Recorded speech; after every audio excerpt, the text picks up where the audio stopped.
नमस्कार दोस्तों, आप सुन रहे हैं आपका अपना उज्जैन का पहला कम्युनिटी रेडियो दस्तक 90.8 FM। सुनेगा उज्जैन, बढ़ेगा उज्जैन। मैं हूं आपके साथ आपकी दोस्त सौम्या। आप सुन रहे हैं कार्यक्रम मन की कलम से। मैं उज्जैन के प्रसिद्ध रचनाकारों की स्वरचित रचनाएं, उन्हीं की जुबानी। दोस्तों, आज हम पुनः रूबरू होंगे मालवा की साहित्य प्रतिभा श्री राजेश सक्सेना जी से और सुनेंगे उनकी काव्य रचनाओं को उन्हीं की आवाज में। दोस्तों, राजेश जी इस वक्त हमारे रेडियो दस्तक 90.8 FM के स्टूडियो में उपस्थित हैं। आपका बहुत बहुत स्वागत है। तो आइए दोस्तों, सुनते हैं राजेश जी की पहली काव्य रचना, जिसका शीर्षक है यह पेड़ शायद स्वप्न नहीं देखते।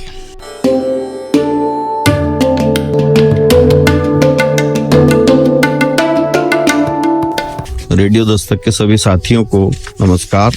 मैं राजेश सक्सेना अपनी कुछ कविताओं का पाठ कर रहा हूँ। अगली कविता का शीर्षक है पेड़ शायद स्वप्न नहीं देखते। पेड़ शायद स्वप्न नहीं देखते। पेड़ शायद स्वप्न नहीं देखते, उनके हिस्से में नींद नहीं बल्कि एक जाग है। पेड़ शायद स्वप्न नहीं देखते, उनके हिस्से में नींद नहीं बल्कि एक जाग है। वे लगातार जागृत रहते हैं। जब भी जाओ उनके पास, वे हरहराते हुए साक्ष्य देते हैं अपनी जागृति का। वे हरहराते हुए साक्ष्य देते हैं अपनी जागृति का। पत्तियां उनकी डोरबेल है, पत्तियां उनकी डोरबेल है। हवा शरारती बच्चे की तरह बजाती है यह डोरबेल और पेड़ खोल देते हैं अपने द्वार। हवा शरारती बच्चे की तरह बजाती है ये डोरबेल और पेड़ खोल देते हैं अपने द्वार अतिथियों के लिए। पेड़ आठों पहर जागकर करते हैं निगहबानी हमारी धड़कनों की। पेड़ आठों पहर जागकर निगहबानी करते हैं हमारी धड़कनों की और उधर जड़ें अपने नीम अंधेरे में खामोशी का स्वप्न रचती हैं। धन्यवाद।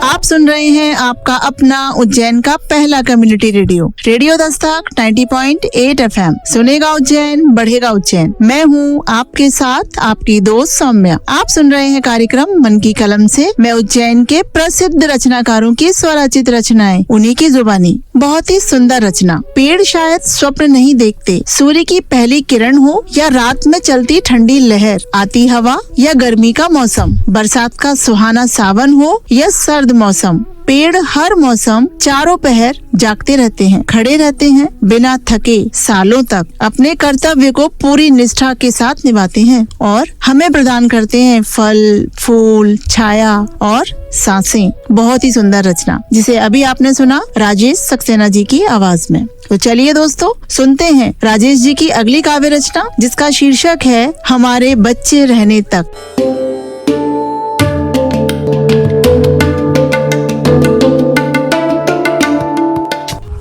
अगली कविता का शीर्षक है हमारे बचे रहने तक। अब जबकि सबसे मुश्किल है बचने और बचाने की तमाम कोशिशें, अब जबकि सबसे मुश्किल है बचने और बचाने की तमाम कोशिशें, फिर भी पर्यावरणविद कहते हैं कि हवा को बचाओ, इन दिनों सबसे ज्यादा खराब है। पर्यावरणविद कहते हैं हवा को बचाओ कि वह इन दिनों सबसे ज्यादा खराब है। फिर पानी के जानकार कहते हैं पानी को बचाओ कि वह तो उतर चुका है आंखों और दिलों से लेकर धरती तक बहुत नीचे, बहुत नीचे। फिर पानी के जानकार कहते हैं पानी को बचाओ कि वह तो उतर चुका है आंखों और दिलों से लेकर धरती तक बहुत नीचे, बहुत नीचे। कवि कहते हैं भाषा को बचाओ कि वह बेदखल हो रही है आजकल लोक आचरण तक से। कवि कहते हैं भाषा को बचाओ कि वह भी बेदखल हो रही है आजकल लोक आचरण तक से। इतने बचने बचाने की जद्दोजहद में बचे हुए समय में, इतने बचने बचाने की जद्दोजहद में बचे हुए समय में, बची हुई जगह और बची हुई आवाज़ों विचारों को बचाने के लिए कितनी बची है हिम्मत और सांसें कि बचा सकेंगे हम इन्हें अपने बचे रहने तक। धन्यवाद।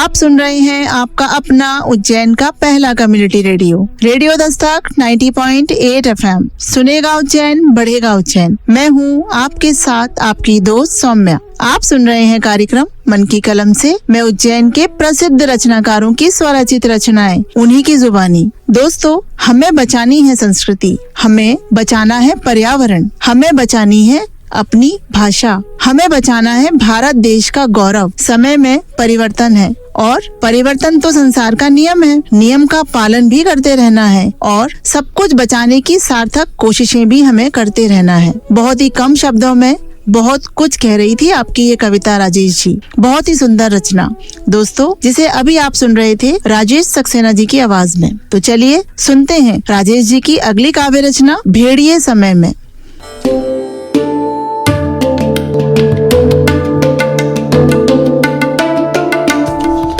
अगली कविता है भेड़िए समय में। मित्रों, लगातार स्त्री शोषण और स्त्रियों के उत्पीड़न की जो घटनाएं पूरे हमारे देश में हर जगह घटती रहती हैं, उसको लेकर एक कविता है भेड़िए समय में। जब घट रही है इनकी जन्म दर साल दर साल, और जो बची हुई हैं वे भी लगातार जद में है इस भेड़िए हो चुके समय में। जब घट रही है इनकी जन्म दर साल दर साल, और जो बची हुई हैं वे भी लगातार जद में हैं इस भेड़िए हो चुके समय में। ऐसे में रोज जन्म लेती है मेरे भीतर एक बेटी। ऐसे में रोज जन्म लेती है मेरे भीतर एक बेटी। इस बेटी में न जाने कितनी कविताएं, कितनी कहानियों और उपन्यासों के बीज तत्व। इस बेटी में न जाने कितनी कहानियों, कविताओं और उपन्यासों के बीज तत्व। परिकथाओं की नायिका वह एक आख्यानिक पात्र, परिकथाओं की नायिका वह एक आख्यानिक पात्र, अर्धनारीश्वर की तरह, जिसके जटाजूट में पृथ्वी के गोलार्धों के ऋतुओं का विक्षेपण, जिसके जटाजूट में पृथ्वी के गोलार्धों के ऋतु चक्र का विक्षेपण। जब वह बाल खोलती है तो आकाश में घिरते हैं काले मेघदूत। जब वह बाल खोलती है तो आकाश में घिरते हैं काले मेघदूत। बहती है उसकी हंसी में चमकते तारों की धवल आकाश गंगा। उसकी आंखों में बसे हैं सृष्टि के सबसे सुनहरे स्वप्न। वह खिलाएगी पृथ्वी पर प्रेम के सबसे सुंदर फूल। नित्य जन्मा मेरे भीतर इन बेटियों की संख्या बढ़ रही है रोज। नित्य जन्मा मेरे भीतर इन बेटियों की संख्या बढ़ रही है हर रोज, और बढ़ रही है मेरी फिक्र भी इनकी संख्याओं के साथ इस भेड़िए हो चुके समय में। धन्यवाद।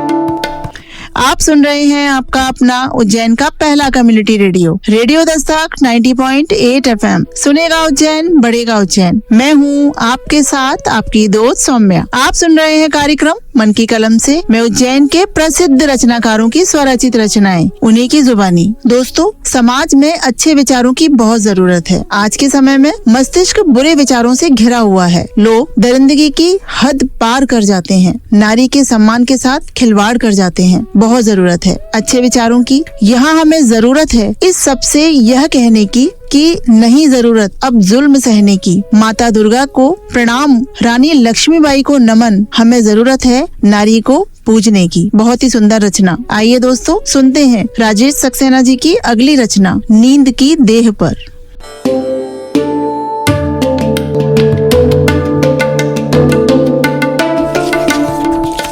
अगली कविता का शीर्षक है नींद की देह पर। नींद की महानदी में डूबा सांस का नश्तर, नींद की महानदी में डूबा सांस का नश्तर, कितने करीने से काट रहा है रात का मीठा अमरूद। कितने करीने से काट रहा है रात का मीठा अमरूद। स्वप्न की लहरों पर चंद्रमा की कलाएं दूर तक उकेरती जाती हैं तुम्हारा नाम। स्वप्न की लहरों पर चंद्रमा की कलाएं दूर तक उकेरती जाती हैं तुम्हारा नाम। तारों की शर्मीली टोकरी के बोझ से झुका हुआ आसमान, तारों की शर्मीली टोकरी के बोझ से झुका हुआ आसमान, समुद्र की आगोश में छुपाना चाहता है अपना वजूद।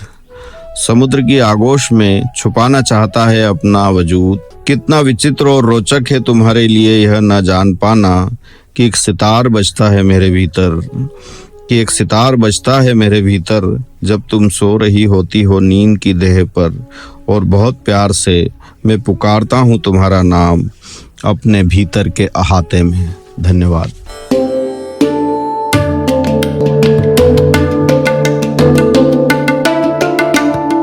आप सुन रहे हैं आपका अपना उज्जैन का पहला कम्युनिटी रेडियो दस्तक 90.8 FM। सुनेगा उज्जैन, बढ़ेगा उज्जैन। मैं हूं आपके साथ आपकी दोस्त सौम्या। आप सुन रहे हैं कार्यक्रम मन की कलम से। मैं उज्जैन के प्रसिद्ध रचनाकारों की स्वरचित रचनाएं उन्हीं की जुबानी। वाह, हृदय में वास करती हो, दिल और दिमाग में भी तुम्हारा ही कब्जा है। ख्यालों में रहते हो मेरे हर घड़ी। अंजाम यह है कि मेरे रात के सपनों में भी तुम आने लगे हो। नींद की देह पर भी पहरा तुम्हारा होने लगा है। बहुत ही सुंदर रचना जिसे अभी आपने सुना श्री राजेश जी की आवाज में। आइए सुनते हैं राजेश सक्सेना जी की अगली काव्य रचना जिसका शीर्षक है धूप की यात्रा।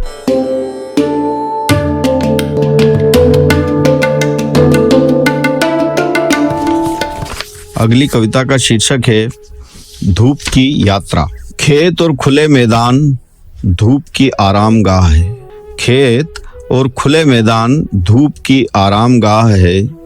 पसरती चली जाती है वह बेरोक टोक, गोया कि अपनी लंबी यात्रा की सारी थकान यहीं उतारना चाहती है। खेत और खुले मैदान धूप की आरामगाह है। पसरती चली जाती है वह बेरोक टोक, गोया कि अपनी लंबी यात्रा की सारी थकान यहीं उतारना चाहती है। पेड़ों पर उतरती है वह बहुत धीमे, पेड़ों पर उतरती है वह बहुत धीमे। पत्तियों और टहनियों को सहलाते हुए कुछ टुकड़े पेड़ पर अटक भी जाते हैं। पत्तियों और टहनियों को सहलाते हुए कुछ टुकड़े पेड़ पर अटक जाते हैं। पेड़ शायद ननिहाल है उसका, पेड़ शायद ननिहाल है उसका, जहाँ से नर्तन करते और झांकते हुए किस्म किस्म की मुद्राएं बनाती हुई वह लगती है और अधिक सुंदर। जहाँ से नर्तन करते और झांकते हुए किस्म किस्म की मुद्राएं बनाती हुई वह लगती है और भी अधिक सुंदर। धूप की नोक पर ठिठकी ओस की बूंद से वह मौसेरी बहन की तरह मिलती है। धूप की नोक पर ठिठकी ओस की बूंद से वह मौसेरी बहन की तरह मिलकर इंद्रधनुष बनाती बिखर जाती है। उसकी शक्ति और तीव्रता बरसात के आने की उम्मीद है। उसके प्रेम और माधुर्य का क्लोरोफिल प्रसारित करता है जीवन में हरापन। वह धरती पर स्त्री की तरह आती है, अपने नमक और सौंदर्य के ताप से करती है पृथ्वी का श्रृंगार। धन्यवाद।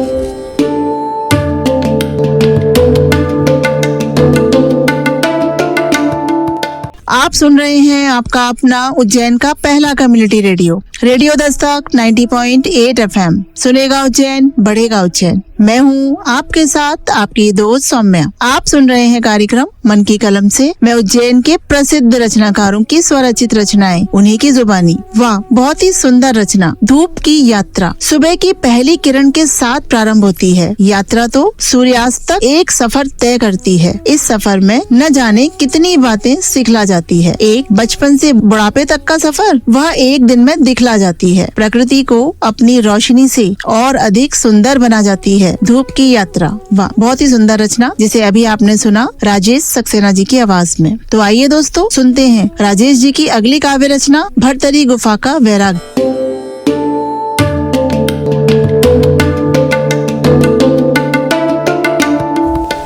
मित्रों, अगली कविता उज्जैन के भरतरी गुफा पर है। वहाँ का उसे देखकर लिखी है भरतरी गुफा का वैराग्य।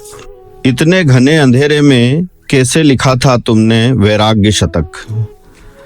भरतरी गुफा का वैराग्य, यह शीर्षक है इस कविता का। इतने घने अंधेरे में कैसे लिखा था तुमने वैराग्य शतक। पिंगला की बेवफाई और अमरफल देने वाली उस गणिका के राज्य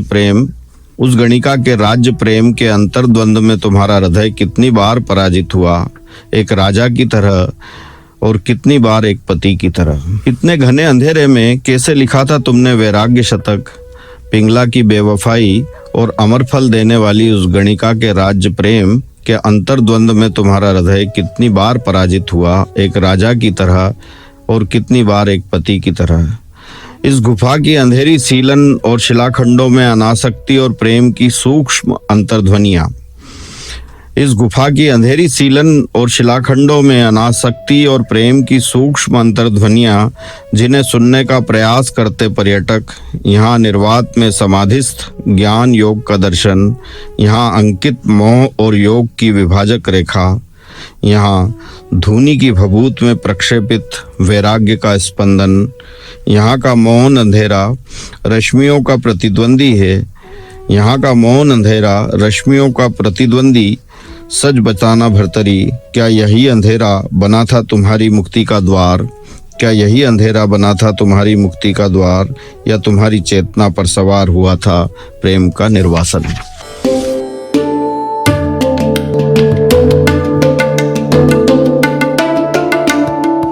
आप सुन रहे हैं आपका अपना उज्जैन का पहला कम्युनिटी रेडियो दस्तक 90.8 FM। सुनेगा उज्जैन, बढ़ेगा उज्जैन। मैं हूँ आपके साथ आपकी दोस्त सौम्या। आप सुन रहे हैं कार्यक्रम मन की कलम से। मैं उज्जैन के प्रसिद्ध रचनाकारों की स्वरचित रचनाएं, उन्हीं की जुबानी। तो दोस्तों, ये थी हमारे आज के कार्यक्रम की अंतिम काव्य रचना, जिसे अभी आपने सुना राजेश सक्सेना जी की आवाज में। बहुत बहुत धन्यवाद राजेश जी, आपने अपनी इन बहुमूल्य रचनाओं को रेडियो दस्तक 90.8 FM के माध्यम से हमारे सभी श्रोताओं तक पहुंचाया।